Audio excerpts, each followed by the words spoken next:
ndaje seen biir ngir rek soñu autorités yi waaye CAP aussi réagir nañ jëmale ci situation bi nga xam ne moo am. merci Fatima. doy na waar. waaw doy na waar di dund actuellement. en tout cas les presse di dund. laa bëgg a wax situation compliquée. Je pense que loolu moom ku ne xam na ko. et que c'est depuis quelque temps. xawma nag ndax coïncidence la ou lu ñu réfléchir la mettre ko en exergue l'un dans l'autre ak lu mënti xew c'est une situation quand même bu doy waar. presse nag ak les politiques les relations conflictuelles ne datent pas de maintenant. lu yàgg la du Sénégal kese boo demee ci yeneen réew yi également ça existe. mais pas à ce niveau. bu ñu c'est des relations conflictuelles la presse le pouvoir exécutif ça peut se comprendre parce que après le pouvoir exécutif législatif et judiciaire am na ñuy qualifier la presse de quatrième pouvoir. ñeneen ñi dem ba au-delà on parle de contre-pouvoir. mais au Sénégal on a l'impression que am na benn confusion bu commencé juddu depuis quelque temps. La presse en tout cas une partie de la presse n'est plus considérée comme un contre-pouvoir mais contre le pouvoir. Confusion boobu nag bokk na ci li indi situation bi nga xamante ne moom la ñuy dund. mais les relations de conflictualité entre la presse et le pouvoir dafa yàgg li tax mu am c'est-à-dire kenn mënul dem bàyyi moromam que ça soit les politiques que ça soit la presse. Autant le pouvoir exécutif en tout cas ceux qui représentent l'exécutif ont besoin de la presse. Presse bi tamit soxla na leen. bien sûr. dinaa ñëw ci convention et tout. mais li indi conflictualité bi lu normal la. parce que kii dañ ko dénk réew mi c'est-à-dire le pouvoir exécutif muy diriger. di gérer la cité. na mu koy gérer kenn ki bokk na ci ay missions c'est-à-dire la presse. sànq jëwriñ mu ngi tooñ Abdou Mbow naan lan moo ci yoonam mais presse également noonu lay def day saytu les pouvoirs politiques en tout cas exécutifs ni muy doxalee ay mbiram. nous on ne s'intéresse pas souvent au train qui arrive à l'heure. ñoom li ñu leen dénk ONAS ak leneen nu ñu ko yoree yorin bi en général moom la journaliste di intéressé wu di def ay investigation bëgg ko fësal. comprendre nga journaliste bi fi muy gën a kontaane mooy bu ñu dénkee mbir ab politique que ça soit un directeur un ministre nga def fa waxi doona mu génnee ko loolu mooy rôle am. C'est comme le disait Albert Londres, notre rôle n'est pas d'être pour ou contre mais de porter la plume dans la plaie. mais nit ñi nag dañu xaw a ragal loolu le fait qu'on ait comme mission de porter la plume dans la plaie bis boo ko defee rek ñu ne non fii la far faa la far donc il faut d'abord qu'on lève cet équivoque là. Presse et plié bu am solo la ci démocratie ci jamonoy campagne électorale nga koy xam. dafay jouer le rôle de médiateur entre le peuple et les candidats. parce que candidats yi dañuy soxla wax ak peuple yi te mënuñu dem directement de porte à porte. bien sûr canaux yi leen koy may mooy la presse. la preuve gis ngeen fi Ousmane Sonko l'actuel premier ministre mu jël micro RTS seppi ko parmi tant d'autres de micro. teg ko na le sous le coup de la colère. parce que jàpp na ne média boobu de service public. remplirul mission. qui est de jouer le rôle de médiateur et être à équidistance entre les politiques. et tout simplement le peuple qui en attend l'information émanant donc de ces politiques là donc li des mooy ñëw waxtaanee ko dialogue bi nga xamante ne moom laay wax tout le temps ñu jéem a xool parce que tout a commencé par les ATD les avis à tiers détenteurs mu nekk lu normal que ça soit la presse ak société bu mu mënti doon buy liggéey déclaré ñu xam ne yaa ngi liggéey di tirer ay revenus ci li ngay liggéey war nga di fay impôt loolu defe naa ñëpp d'accord nañ ko ñi nga xamante ne c'est le patronat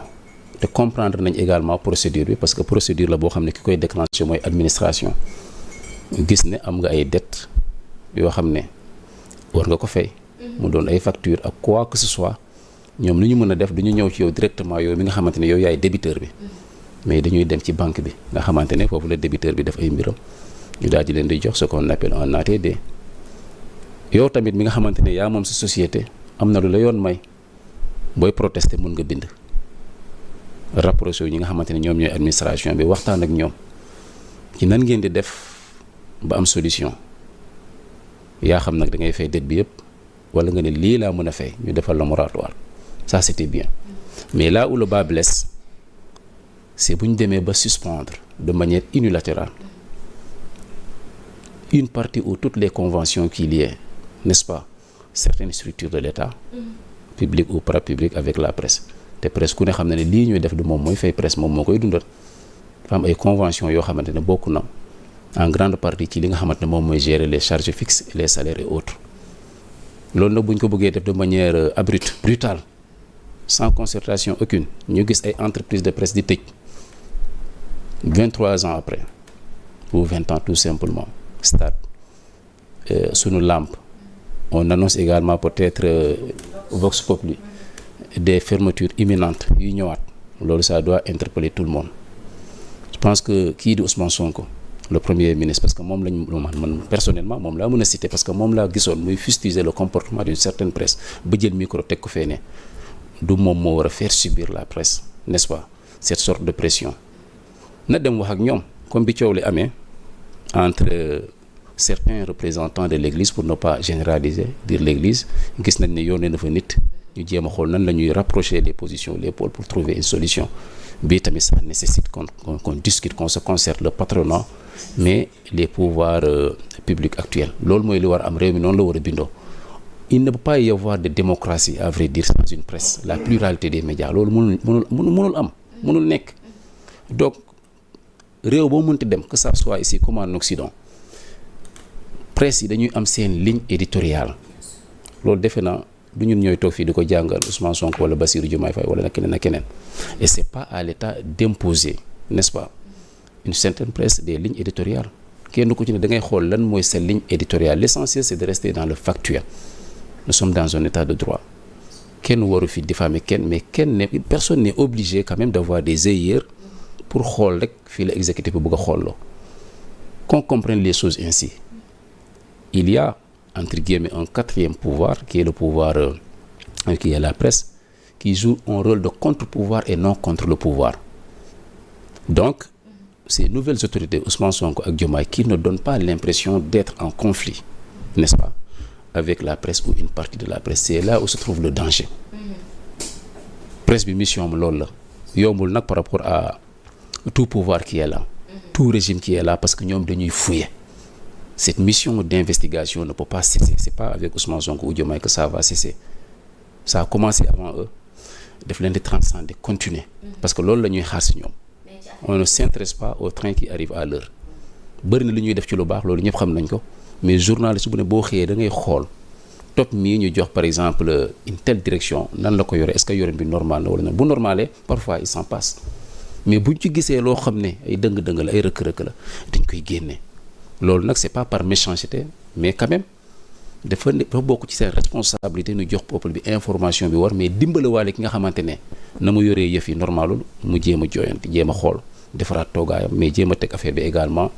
dans leur concept actuel qui est le jubal jubante tu parles de la fiscalité. oui parce que fiscalité moo andi coow li ci lu ñeel lañ leen jox ak yër li nga xam ne moo ñeel gestion woo yenn ci ay maison de presse waraloon sax ñu ne. Madiambal fayul woon Maïmouna Ndour fayul woon Walfadjri ak ñeneen ak ñeneen loolu moo indi mbir yi bu ñu demee nag ba gis ne ci lu ñeel yenn ci ay convention arrêté nañ ko ak it nag coowal fisc du ci ëpp mën naa ne. mooy waral ñu ne sàmmontewuñu ak yoon te dañ ko war a fay bu ñu fayul ay daan day tegu seen kaw est-ce que daan yoon yooyu tey moo waral tëj yi commencé am parce que nag bu fekkee fayul sàmmontewuñu ak yoon côté boobu coow waru fa am ci naka coow warul am ci mbirum fiscalité loolu moom ku ne da nga ko war a respecter dans une société normale fa laa commencé presse bi tamit waruñu ko exempter ci loolu parce que tout simplement yow média nga yor que ça soit de service public wala privé rek voilà journaliste nga dañ la war a defal la part belle en matière de fiscalité il ne peut pas y avoir de part belle parce que nous sommes tous égaux aux yeux de la loi fay rek léegi ci fay bi mais dafa am ay des voies d'assouplissement voies yoo xamante ne voie de concertation la administration dafa ubbi brèche foofu boo yoree sa société comme Sénégal set fayoo administration ñëw fuye gis ne kat yow am nga ay dette ay facture loolu mooy indi ATD ma doon wax du ñu ñëw ci yow directement dañuy dem ci say compte xool ko vérifier ko tëj en attendant ba xool yow nooy réagir yow di nga ko yëg parce que on va te notifier